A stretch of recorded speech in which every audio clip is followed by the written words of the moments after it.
a documentary, right? Blood Correct. Brother. Yep. We're It was a Sundance film. Sundance documentary, Blood Brother. We have a couple of really interesting, fascinating people, at least judging by what we've been talking about off mic. We have with us Steve Hoover, who has directed the movie, and then Rocky Braat, who is the principal subject of the movie, Blood Brother. Is that pretty accurate, Rocky? Sure. Yeah. We have not had a chance to see the movie, of course, but explain to the listeners what this documentary is. Why don't you take that, Steve? Sure. Blood Brother sort of chronicles a year in Rocky's life, but there's some backstory with his, family past and everything. But it follows his transition to India. Rocky lives in a village in southern India and works with HIV orphans. And the film is really a testament to the power of love and family and friendship. And, it's told from my perspective and really how Rocky's life and work has really impacted me as well. Well, how did you come across this gentleman and find out what he does? And So Rocky and I were roommates in college, basically. We met in college. Where was that? In Pittsburgh at an art school. Mm-hmm. He introduced himself to me, and we became roommates shortly after that. We lived together for 7 years. And took you that long? You guys that long to graduate from college? Yeah. Way to go. No, we stuck together. We kind of did everything together. We were really close friends. And then one summer he made a trip to India. And long story short, he bought a one-way ticket with another friend, stayed there for the whole summer, came back, and he's like, hey, I'm going to move to India and work with these orphans. Rocky, why did you want to go to India to begin with? What was there? What drew you to India? I think my first initial motive as a photographer and designer was to go and kind of be Mr. National Geographic, trying to It was for the art, man. Yeah, it was kind for the of art, connect to some really intense material and get some like, really raw stuff. Did you have any idea what you were going to? What it was really like there? I think that was my main motive, but I think I kind of covered it in a desire to kind of be like a Mother Teresa person, go and see like the House of the Dying and kind of help out there. But I think so. You had that in mind as well when you there was definitely a spiritual motive too, like learning how to love people. I think I was really inspired by a lot of people who did things like that. For such as? Like Mother Teresa, like Oskar Schindler, people that like tried to use whatever they had to like benefit other people. And but it wasn't it was like kind of like a soft motive. It wasn't really core until about 3 weeks into the trip. Like I was like getting ready to bail out. I was like, this is just too much.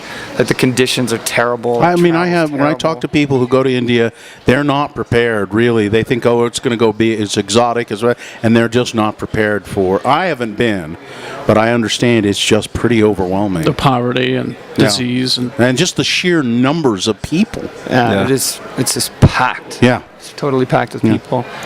So going and kind of putting myself in a situation where there's a lot of suffering. It was just this is too much. So much Can't for the do art. I'm out of here. Yeah, so I can't do it. Yeah. And my camera actually broke the second day. I shot one Indian wedding. The camera totally failed.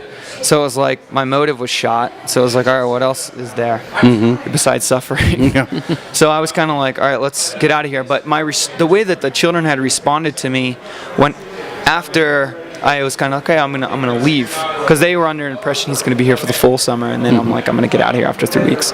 And they were so intense about wanting me to stay that I was like, man, like I'm only leaving because I don't want to suffer. And it kind of like broke my heart, like seeing the way that they were so adamant and so expressive about their need for like family and love and care. I was like, I can't. Is that it? Like, I'm going to leave because I don't want to tough up? Like, had you never listened to the teachings of the Buddha? Suffering is what it's all about, man. I guess not. Now, so you went. You left, and then you went back. Well, actually, I was going to leave, And I had told everybody, I was like, I actually very emotionally booked a ticket. I was like, I'm out of here. I'm going to go to Australia and just lie on a beach for the rest of the summer. That was like my motive. That was a good decision. I would have done that. And then the kids just broke my heart. I was like, man, I'm so selfish. I can't do that. So changed my ticket, stayed for the rest of the summer. But after I like really came to grips with, okay, like I'm staying here, like this is the way it is. Like I shouldn't expect it to be this exotic resort. It's not that. And then my heart really started to change, because I started to see like they can't just tap out and say, all right, enough of this. Like I'm tired of being like an AIDS orphan. Yeah. Being rejected. I'm tired of being an AIDS orphan. I think I'll, go to college. I'd like to try something else, please. Yeah, like exactly. It's like that's okay, where they no are. on-off That's where they're switch, stuck. guys. Yeah. So I thought maybe there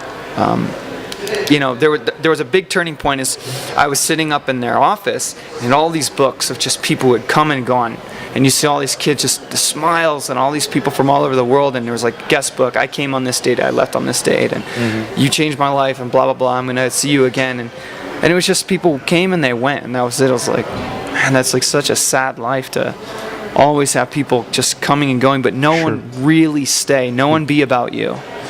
And I think it bothered me enough to change my path and to uproot my life and live there. So, and are you there now pretty much permanently? How long have you been there? I've been there just about 5 years. That's so you decide to go and investigate. Going back to Steve now, Steve Hoover, the director of Blood Brother. So you decide to look your friend up and investigate and find out what the hell. Well, we had stayed in touch. We'd call, Skype, Facebook, all that stuff. So he was updating about the different, things he was going through and emotional challenges he would face. And I was doing commercials and music videos at the time. But when I had first started studying digital media production, filmmaking, I wanted to do a documentary. And at that point, I was kind of losing passion I was really excited about cinematography early on in my career. And I was kind of losing passion. And he's like, why don't you... Well, he had been inviting me just to come visit and check it out, but I didn't really want to go, to be honest with you. And he's like, well, why don't you come, bring a camera, just get excited again. There's a lot of great things, just come see it. You'd love it. It's overwhelming on the senses. And yeah, definitely. Yeah. And so just thinking about my old dreams of making a documentary and reading all of his updates and the things he was going through, it was just kind of dawned on me, like, it'd be really stupid not to go and document him. So and there it is. And you stayed how long doing that? Did 2 separate trips, and we filmed in the U.S. as well, because he was kind of back and forth with his visa issues. So we actually started shooting in the U.S. And I did 2 separate trips to India, for each one about 5 weeks. So in the documentary, we get to see Rocky day to day with the kids, and how you take care of them. What do you do? What do you do? My whole focus was like how to create a sense of family in this group home living situation with a bunch of socially rejected people. They're all without family, pretty much all orphans without family. There are occasional kids that have like a mother or a father somewhere that's aloof, but for the majority, both parents are dead from HIV. There's like a lot of subtle hostility with like locals because of the stigma with AIDS. What city is this in, by the way? We're not in a city. We're actually in a village about 120 kilometers from Chennai. Okay. So the basic thing is like creating a sense of family, like anything that a father and mother would do, trying to facilitate the same thing, like making a big deal about their birthdays. Or like, hey, good morning, give them a hug, hey, good evening, like really listening to their problem, like, oh, what happened, like really. What are the ages of these kids? What is it? Our youngest now is, she's 7. And oldest? The oldest is now 17. Is it just a death sentence?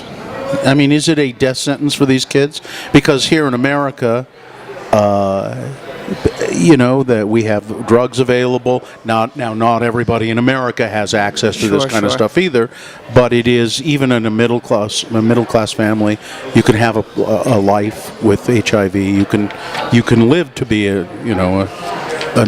they not? They don't make it generally? Well, actually, before the antiretrovirals, children would die roughly 2 in a month, and the structure of the home was literally like, let's just make this last leg of your trip kind of special. Like, they'd take them out and do something. That's what it was for. Right? Try to call a movie star or make a wish kind of things kind of happen for them, and it was really, really grim. I mean, the kids just fall apart. So yeah, originally that, but I think about 11 years back, India in Tamil Nadu, they started to issue a free antiretroviral for AIDS patients. With that, the power of the drug is supposed to be 5 years, and then they kind of work with some different cocktails to keep the CD4 counts up. So they're managing. They still have a lot of complications with health, because of the side effects of very outdated drugs. But I mean, without them, the kids, it would be a death sentence. So is this your life now? I mean, is this? I mean, who can say what you will do in the future? But do you pretty well think that this is what you're dedicated to, and this is what you'll do? Or my desire is to be there, because with the whole concept of the family, you don't just check out oh, dad is over this, so he's gonna see you later and just figure out your life from here. That to me is pathetic. But on the flip side, sometimes I question my sanity, how much can I take? I mean, you'll see a lot of challenges in the movie, but we deal with a lot of things. Children die, a lot of hostility from locals, stigma, and it's just local folks, then all the weird stuff with just systems and government rules, and there's just so much crap that you have to wade through it, that you're man, is this, other than the kids, is this worth it? I love the kids, I want to be there as a constant, but this other stuff is just such a drag and such a headache. Forget about all the physical suffering, no water or whatever. Just dealing with people who are ungrateful. Petty crap. It just sucks. It just drains you of your desire to be there. Yeah. So you don't know. I want to be there. That's my desire. My desire is to be there, to see them. I don't want to see I don't want any of the children to die without being by their side, but also sometimes I fear for my own mental health. Hey, who wants ice cream, huh? Wow. Let's all have some ice cream. No, I mean, come on. This is heavy. Sorry. So, has it screened yet here at Sundance? No, Sunday morning is a premiere. Good luck. Thank you. We won't be there because we'll be at church, but he's joking. Let us know. Okay, you're done. You won't be at church. You'll be at the premiere. We will be at the Mormon Tabernacle. You will be at the premiere of this. It's all right. He can say that. It doesn't. The director's going, don't offend them. They might be Mormons. My name is Steve Hoover. Yeah. So he's been your friend for a long time, huh? Yeah. And you haven't killed him yet. You still like him. Okay. Yep. Well, good. Thanks for being here, you guys. Steve Hoover and Rocky Braat. The movie is Blood Brother. It's at the Sundance Film Festival in the documentary section. Yeah. Yep. U.S. competition. U.S. competition. Best of luck with it, and thanks for doing it, and thanks for doing what you do. Thanks, man. Thanks.